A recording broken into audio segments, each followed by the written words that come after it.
isang miyembro ng Communist Terrorist Group ang voluntaryong nagpalikloob sa pamahalaan matapos itong sumuko sa mga otoridad sa Barangay Garden, Arteche, Eastern Samar.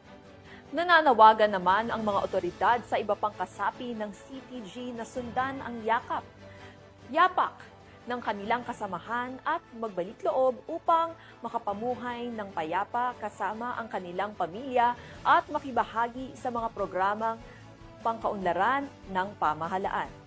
Patrolwoman Crystal Palafox sa report.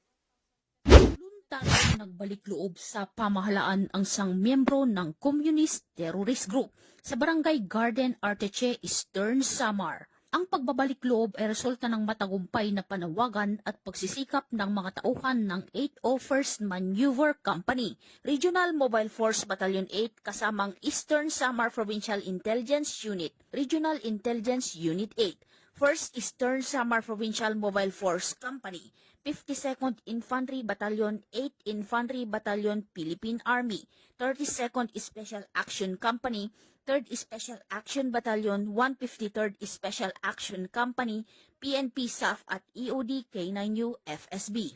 Samantala, nakatanggap naman ang nagbalik loob ng agarang tulong pinansyal at food packs mula sa mga kapulisan.